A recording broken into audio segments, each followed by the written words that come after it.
The manila folders hit my face with a sharp smack, papers scattering across the polished conference table like fallen leaves. Some floated to the floor around my chair. The sting on my cheek was nothing compared to the burn of humiliation as 12 executives stared at me in shocked silence. "Stay in your lane, little girl," Director Benjamin Webb snarled, his face red with fury. "You're here to take notes and fetch coffee, not to question actual business decisions. Know your place." I sat perfectly still, my hands folded in my lap, watching the quarterly reports I'd spent weeks preparing now scattered and crumpled. 3 years of careful planning had led to this moment. I just hadn't expected it to be quite so dramatic.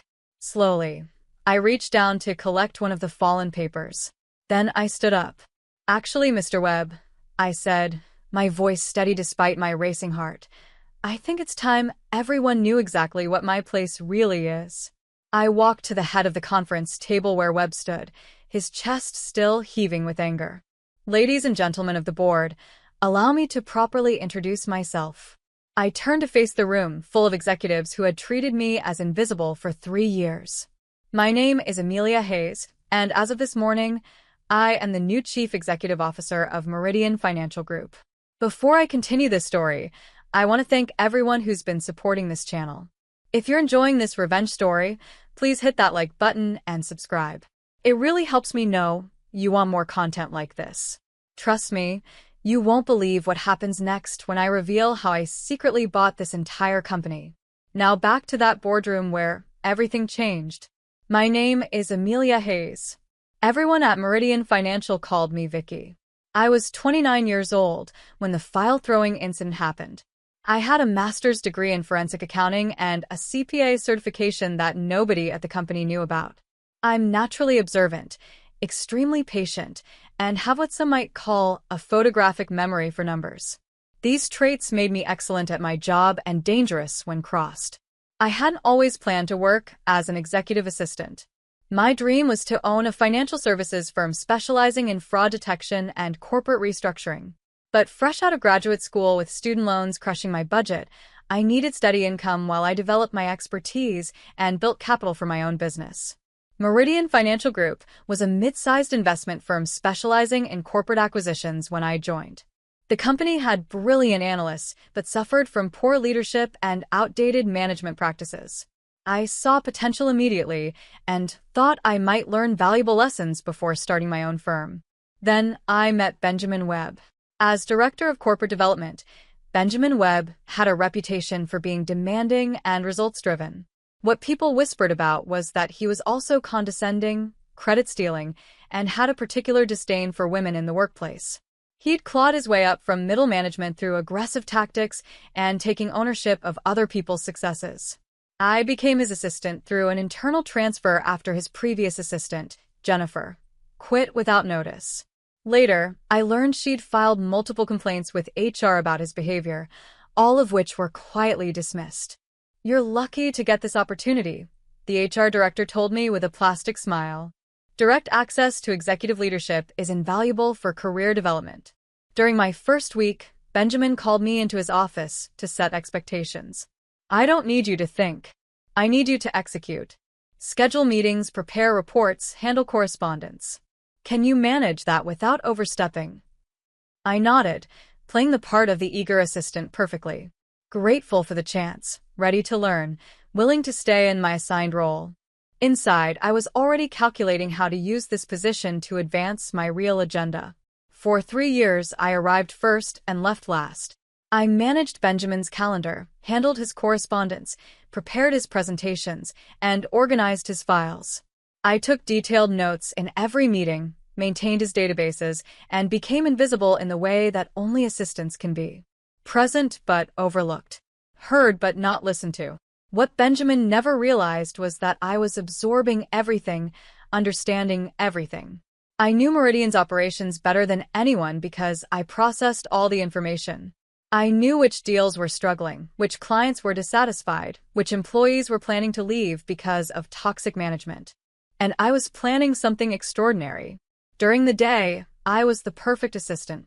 During evenings and weekends, I was completing advanced certifications in corporate finance and building relationships with the very people Benjamin had alienated through his arrogance. The first was Patricia Wong, a former partner who'd left after Benjamin took credit for a major acquisition she'd engineered. I reached out 6 months after her departure, ostensibly seeking advice for a theoretical case study I was working on. Over lunch, I showed her my analysis of Meridian's vulnerabilities. "You've identified structural weaknesses that the current leadership refuses to acknowledge," she said, impressed. "Why are you still working there?" "I'm building resources and expertise," I replied honestly. "And there's more I need to learn." Patricia leaned forward with interest. "What if you had backing to make a move now?" That conversation led to many others. Patricia introduced me to investors who specialized in corporate restructuring. With her strategic knowledge and my insider understanding of Meridian's operations, we began developing a plan that would transform the company from within. Next came David Kim, Meridian's former lead analyst who'd resigned after Benjamin publicly dismissed his market predictions that later proved accurate. I found him working at a boutique consulting firm. "I remember you," he said when I approached him after an industry conference. "You always treated people with respect, even when your boss was being impossible to everyone." "I'm still his assistant," I admitted. "But I'm working on something I think you'd find interesting." David became intrigued when I showed him proprietary data analysis I'd been conducting using Meridian's own databases. "This is sophisticated work. How did you access this level of detail?" "Assistants see everything," I replied. "People forget we exist, so they don't guard their information around us." One by one, I connected with former Meridian employees who'd left due to Benjamin's toxic leadership and the company's stagnant culture. 7 key professionals eventually joined what we called Project Renaissance, our plan to acquire Meridian and transform it into the kind of company it could become. We worked in absolute secrecy for 18 months. I continued performing my duties flawlessly at Meridian while building our acquisition strategy after hours. The double life was exhausting, but every time Benjamin dismissed my input or took credit for my work, it fueled my determination. Then came the breakthrough we'd been waiting for. Meridian's largest institutional investor, Blackstone Capital Partners, began expressing concerns about the company's leadership and strategic direction. Their quarterly reviews showed declining performance metrics and increasing client complaints. Through Patricia's network, I arranged a meeting with Blackstone's senior partners. Not as Meridian's assistant, but as the leader of a group interested in acquiring underperforming financial services firms. "Ms. Hayes," said Robert Blackstone III, the firm's managing partner, "Patricia speaks very highly of your analytical capabilities. What's your assessment of Meridian's situation?" For the next 2 hours, I presented a comprehensive analysis of Meridian's operations, including detailed documentation of management failures, missed opportunities, and strategic missteps.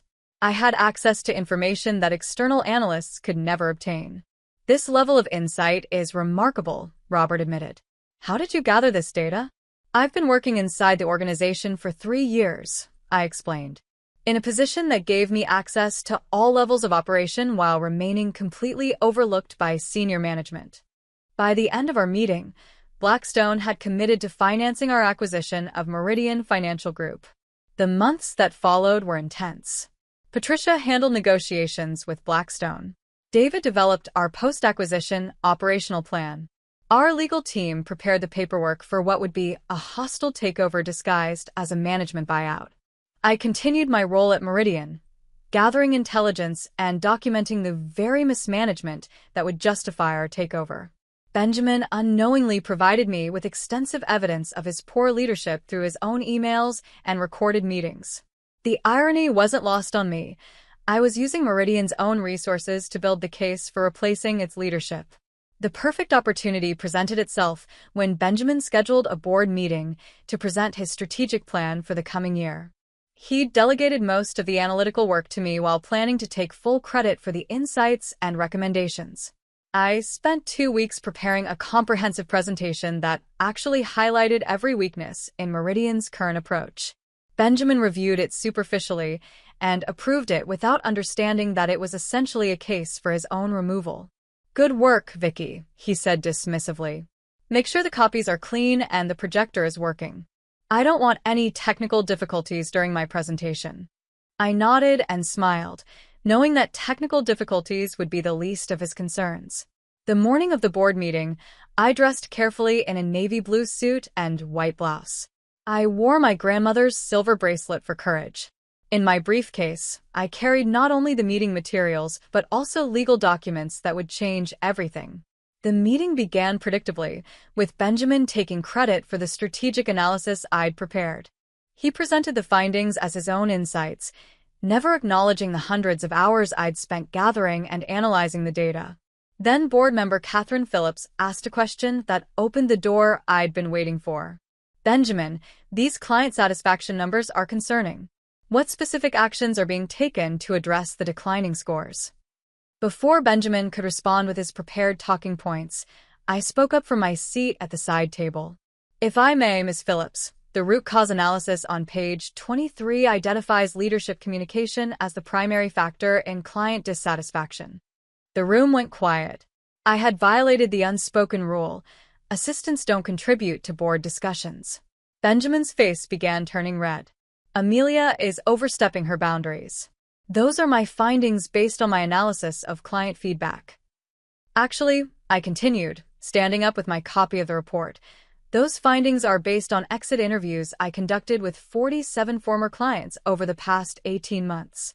The data clearly shows. Sit down. Benjamin exploded, jumping from his chair. You don't speak in board meetings. You don't analyze data. You're here to take notes and serve coffee. I remained standing, calm despite my accelerating heartbeat. The analysis also reveals significant operational inefficiencies that have cost the company approximately $2.3 million in lost revenue over the past year.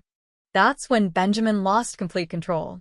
He grabbed the stack of quarterly reports from the table and hurled them directly at my face. Stay in your lane, little girl, he shouted as papers scattered everywhere. You're here to take notes and fetch coffee, not to question actual business decisions. Know your place. The silence that followed was deafening. Board members sat frozen in shock. Benjamin stood breathing heavily, his face twisted with rage. Papers lay scattered across the mahogany table and marble floor. I bent down slowly to pick up one of the fallen reports, then straightened and walked deliberately to the head of the table where Benjamin stood. Actually, Mr. Webb, I said, my voice steady and clear, I think it's time everyone knew exactly what my place really is. I turned to face the stunned board members. Ladies and gentlemen, allow me to properly introduce myself. My name is Amelia Hayes, and as of this morning, I am the new Chief Executive Officer of Meridian Financial Group. Benjamin laughed, a harsh sound that echoed in the silent room. Have you lost your mind, Vicky? You're having some kind of breakdown. I reached into my briefcase and withdrew a leather portfolio. What I'm having is a shareholder meeting. I placed documents in front of each board member. As you'll see, Blackstone Capital Partners, in partnership with Hayes Acquisition Holdings, has purchased a controlling interest in Meridian Financial Group. The transaction was finalized this morning at 9 a.m. Catherine Phillips picked up the document, her eyes widening as she read. This shows a 62% ownership stake? Correct, I confirmed. Which gives us controlling authority over all corporate decisions, including executive appointments. Benjamin snatched the document from Catherine's hands. This is impossible. These are forgeries. You're welcome to verify with your legal department, I said calmly. Or with Blackstone's offices. The acquisition has been filed with all relevant regulatory bodies. Board member Thomas Chun leaned forward. Ms. Hayes, why are you revealing this now? Why this way? I gestured to the papers still scattered around the room. Because for 3 years, I've documented every instance of mismanagement, every missed opportunity, every toxic leadership decision that's driven talent away from this company. Today's display was simply the final piece of evidence I needed. Benjamin stared at the legal documents, his face cycling through confusion, disbelief, and growing horror as the implications sank in. You can't do this, he said, his voice now uncertain. I have a contract. I have employment protections. You had employment protections, I corrected. Under the previous ownership structure. The new management has different priorities. I walked to the whiteboard and wrote 3 names: Patricia Wong, COO, David Kim, CFO, Amelia Hayes, CEO. These are your new executive team, I announced to the room, all of whom understand this industry, value collaborative leadership, and have concrete plans for turning this company around. Benjamin slumped into a chair, the reality finally hitting him. How long have you been planning this? Since my 2nd week working for you, I replied honestly. When I realized that someone with your leadership style could never build the kind of company this could become. Catherine Phillips cleared her throat. Amelia? Ms. Hayes, this is highly irregular. We need to understand the legal implications. Of course, I agreed. I'd like to call Patricia Wong to join us. She's waiting downstairs and can answer any questions about the transition process. Within minutes, Patricia entered the conference room, followed by David Kim and 2 lawyers from our legal team. The dynamic shifted immediately. Benjamin was no longer the authority figure. He was suddenly the outsider. Ladies and gentlemen, Patricia began, we understand this is unexpected, but we want to assure you that this acquisition is designed to preserve and strengthen Meridian's market position, not disrupt it. David stepped forward with his laptop. I've prepared a detailed analysis showing how our proposed changes will increase profitability by at least 30% within the first year. As they presented our transition plan, I watched Benjamin slowly realize that this wasn't a spontaneous rebellion. It was a sophisticated corporate acquisition that had been in development for years. You used me, Benjamin said suddenly, his voice bitter. You used your position to spy on the company. I used my position to understand the company, I corrected. The same way any analyst would. The difference is that nobody paid attention to what I was doing because nobody thought I was capable of strategic thinking. Thomas Chin nodded slowly.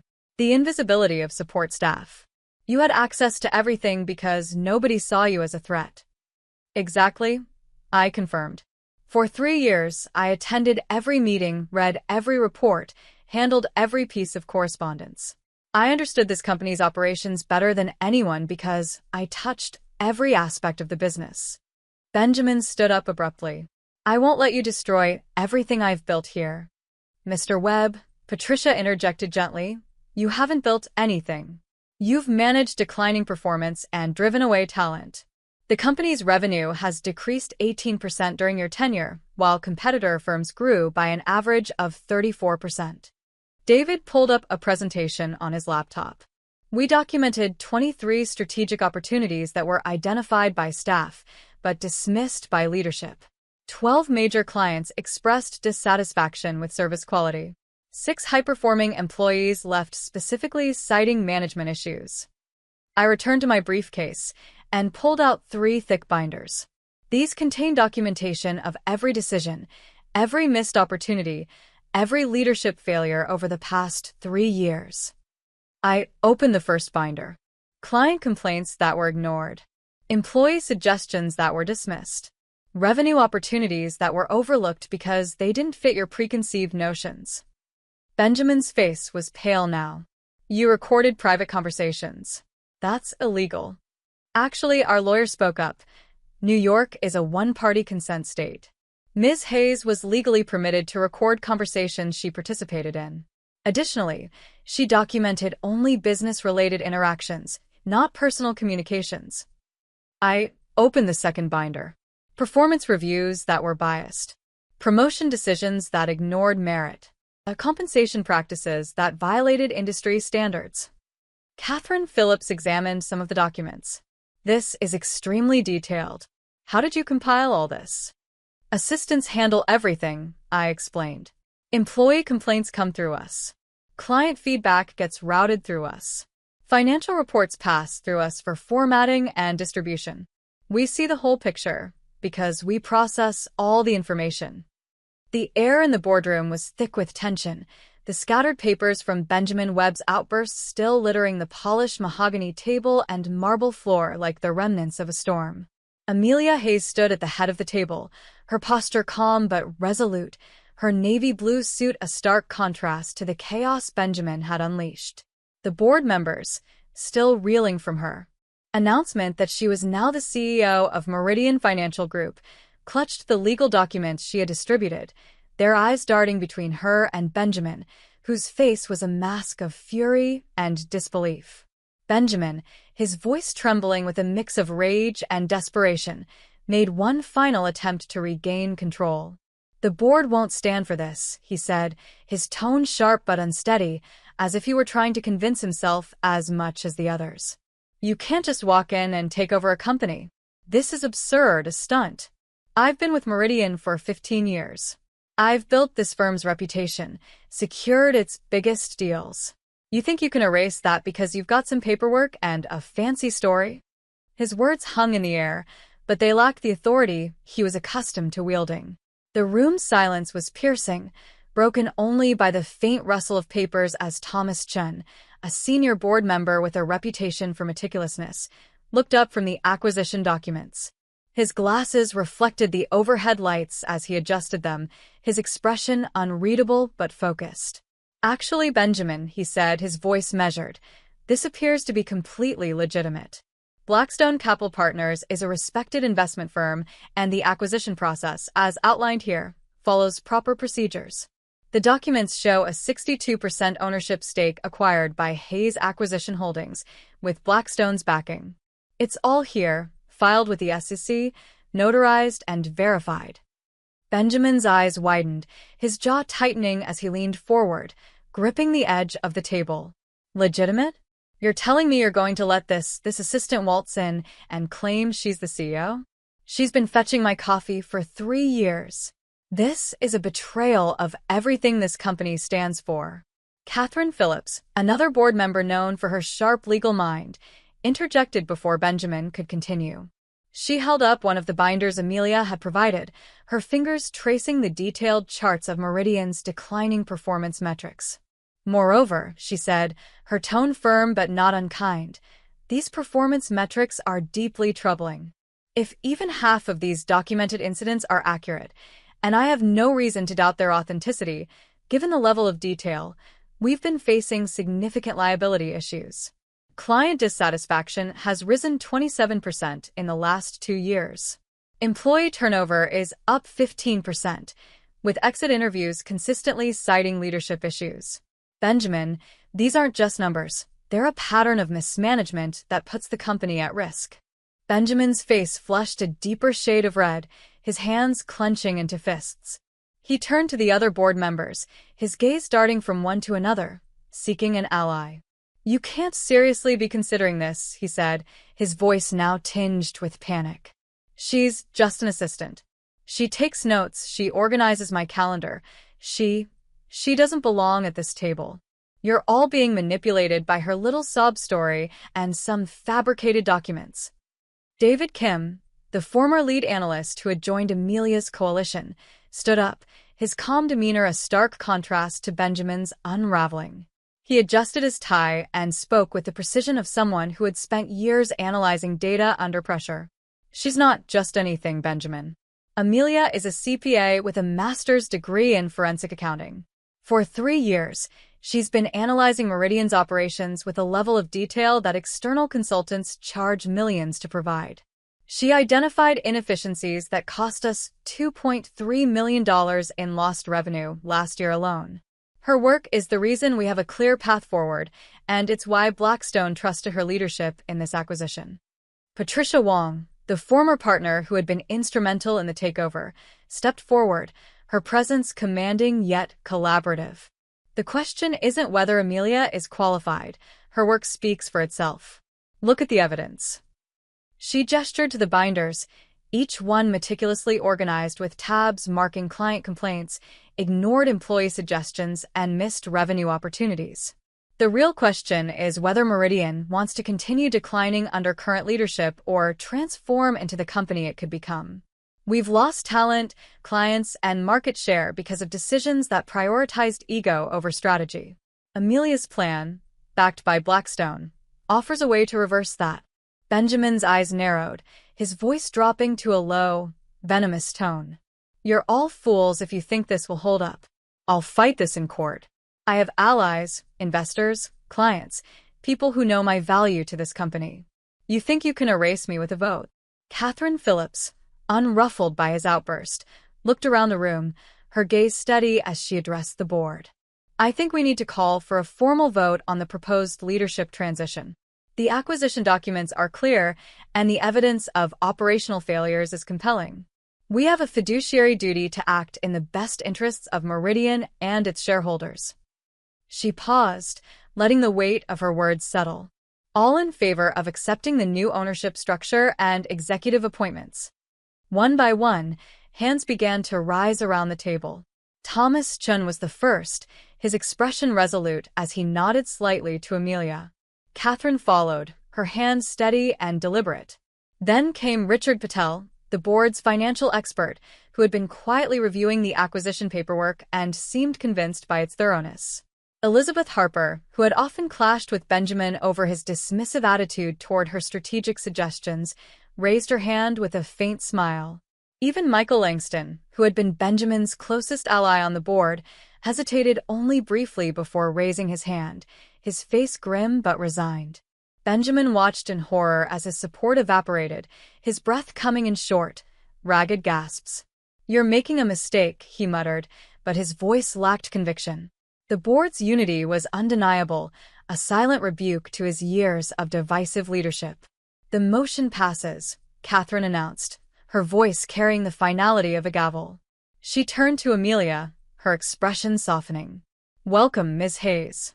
We look forward to working with you and your team to steer Meridian in a new direction." Amelia nodded graciously, her heart still pounding but her voice steady. "Thank you. I want to assure everyone that our goal is to build on Meridian's strengths while addressing its operational challenges. We're not here to tear down what works, but to fix what doesn't and create a company that values every contributor." Benjamin stood up slowly, his defeat etched into the slump of his shoulders. He looked around the room, his eyes lingering on each board member as if memorizing their faces for some future reckoning. "This isn't over," he said, his voice low and bitter. "You think you've won, Vicky, but you've just made enemies you can't afford." Amelia met his gaze, without flinching. "Actually, it is over, Benjamin. Your employment is terminated effective immediately. Security will escort you to your office to collect personal items." As if on cue, the conference room doors opened, and 2 professional security guards entered, their presence calm but authoritative. They had been stationed outside as part of Amelia's contingency planning, a detail she had coordinated with Patricia to ensure a smooth transition. The guards stood quietly, waiting for Benjamin to move. Benjamin's face contorted, a mix of rage and humiliation, but he said nothing more. He grabbed his briefcase, the leather creaking under his tight grip, and stormed toward the door. The guards followed closely, ensuring he didn't linger or cause a scene. As the door closed behind him, the room seemed to exhale, the tension dissipating like smoke. With Benjamin gone, the board members shifted their focus to the practicalities of the transition. Catherine Phillips leaned forward, her legal mind already at work. "Ms. Hayes, can you outline the timeline for this leadership change? We'll need to communicate this to shareholders and clients to maintain confidence." Patricia Wong stepped in, her experience as a former partner lending her authority. "We've prepared comprehensive plans for all those concerns," she said, her tone reassuring. "Our priority is maintaining business continuity while implementing strategic improvements. We've already drafted communications for key stakeholders, emphasizing Meridian's renewed focus on innovation and client satisfaction." David Kim opened his laptop, pulling up a detailed presentation he had prepared. "From an operational standpoint, we've identified $800,000 in immediate cost savings through process optimizations and contract renegotiations. Additionally, we've pinpointed $1.2 million in revenue opportunities that can be implemented within the first quarter, including re-engaging 3 major clients who left due to service issues." Amelia addressed the room directly, her voice carrying the weight of her new role but tempered with humility. "I know this is a dramatic change, and I understand it may raise concerns. But I want to emphasize that we're not here to destroy what works at Meridian. We're here to fix what doesn't, starting with a culture that respects every employee's contributions and prioritizes client trust." Over the next few weeks, we'll be meeting with department heads to ensure a smooth transition and to gather input on how we can make Meridian a better place to work. Richard Patel, the financial expert, nodded thoughtfully. Your documentation is impressive, Ms. Hayes. But what about staff retention? We've lost key talent under Benjamin's leadership. How do you plan to address that? We've already reached out to several former employees who left due to the toxic environment, Amelia replied. Patricia and David are examples of the talent we're bringing back. We're also implementing a transparent performance review system and clear career advancement paths to show our team that their work is valued. Elizabeth Harper spoke up, her voice tinged with curiosity. You've been planning this for 3 years, working right under Benjamin's nose. How did you manage to keep this under wraps? Amelia smiled faintly, her grandmother's silver bracelet catching the light as she adjusted her stance. Assistants are invisible in the best and worst ways. People share things around us because they don't see us as threats. I used that to my advantage, documenting everything while building relationships outside the company. It wasn't easy, but it was necessary. The board members exchanged glances, a mix of admiration and realization dawning on their faces. They had underestimated her, just as Benjamin had, and now they were seeing the scope of her strategic brilliance. As the meeting continued, the discussion shifted to logistics, revising contracts, updating shareholder reports, and planning an all-staff announcement.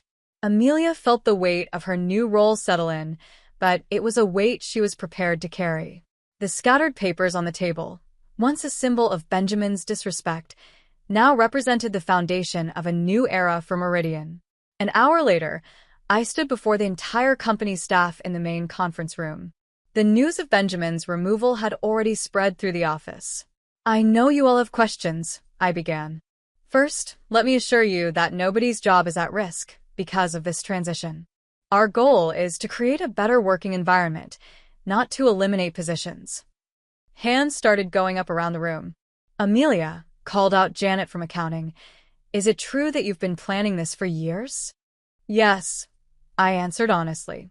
I've been documenting operational issues and building relationships with industry professionals who could help transform this company.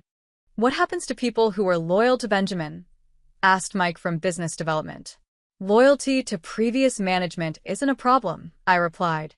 What matters going forward is commitment to excellence and collaborative teamwork. Sarah from HR raised her hand. Will there be changes to policies and procedures? Absolutely, I confirmed.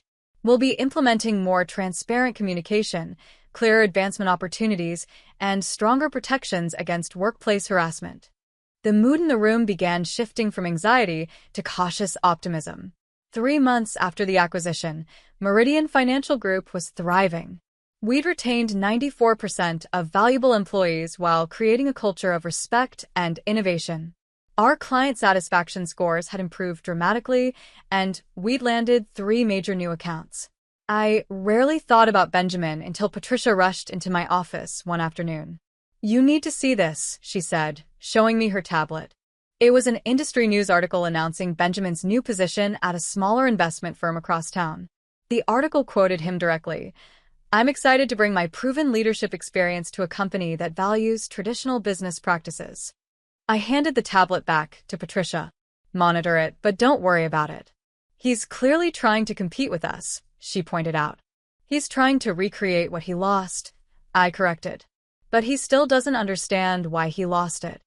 2 weeks later, I received an unexpected call from Benjamin. He wanted to meet for coffee to discuss the situation professionally.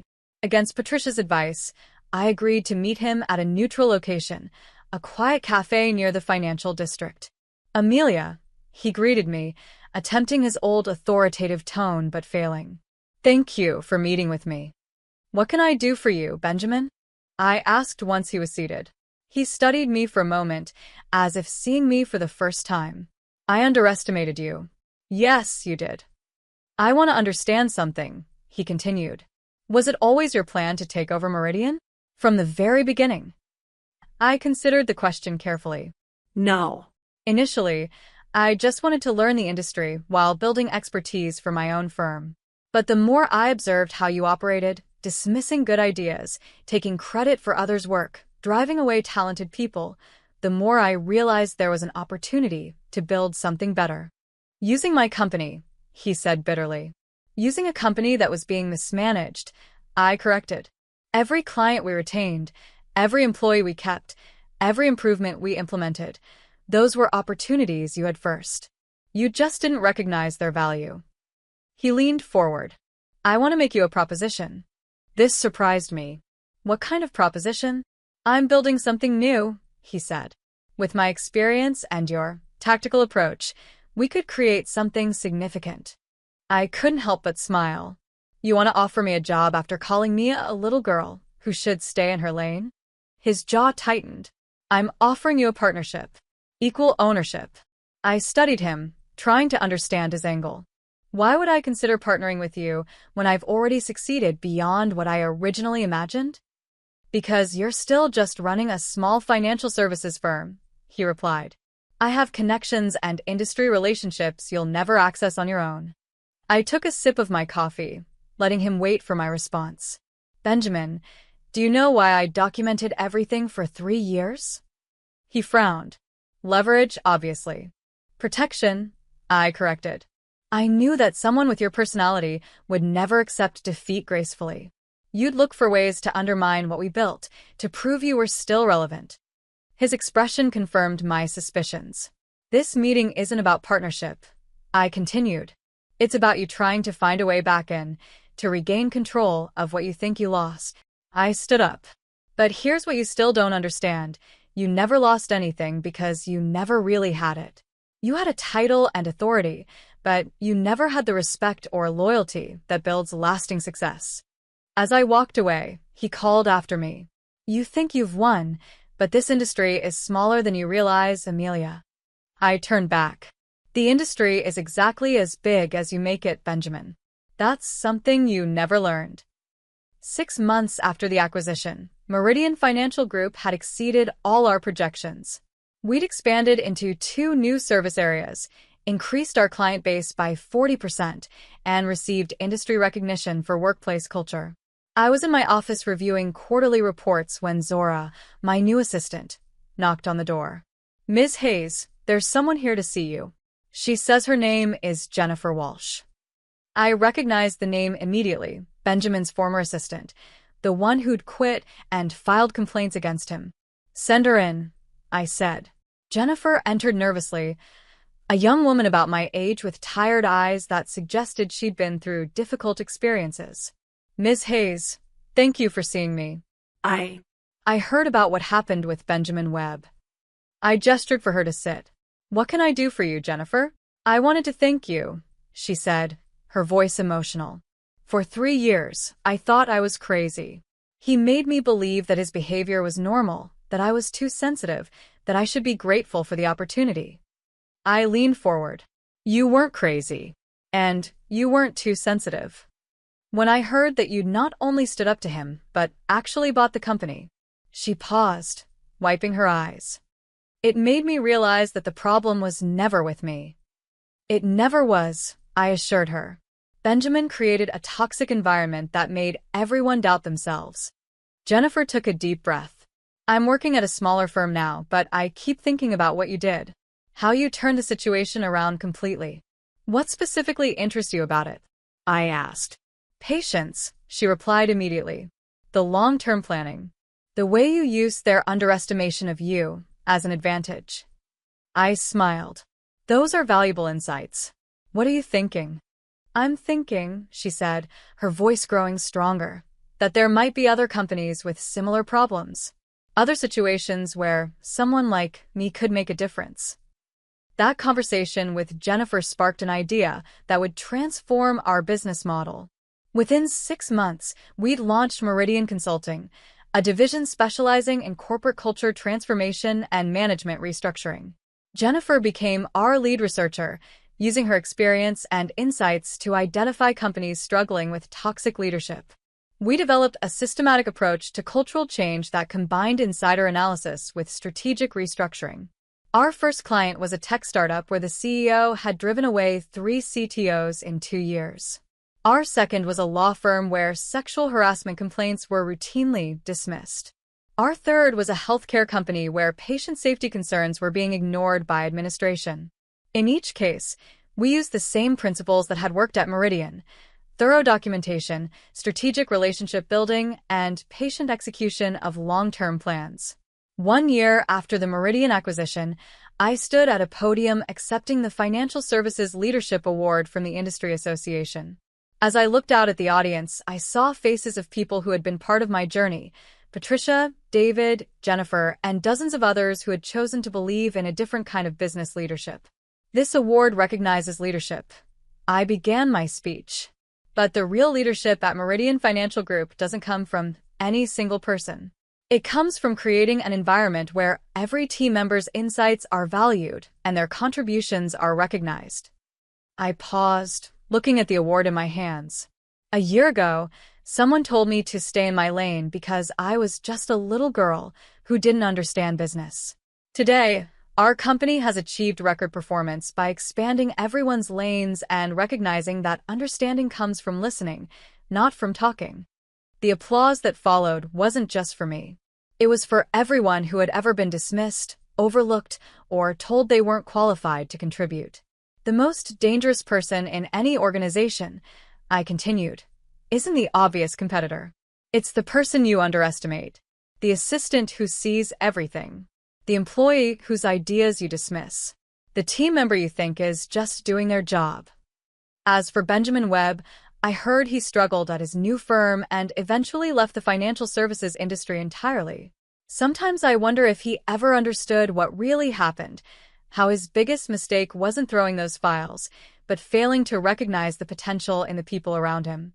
The files he threw at me that day are now framed in our conference room, not as a trophy, but as a reminder.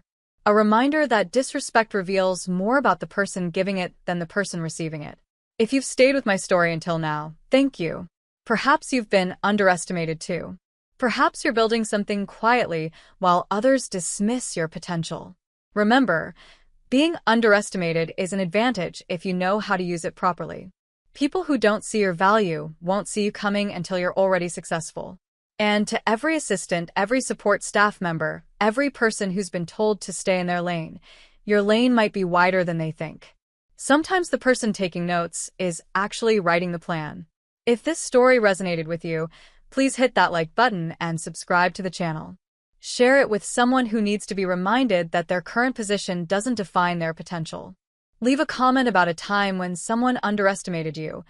I read every single one because I understand that every voice matters, especially the ones others try to silence. The coffee may have stained my blouse that day, but it couldn't stain my determination. And those scattered files? They became the foundation of something much bigger than Benjamin Webb ever imagined possible.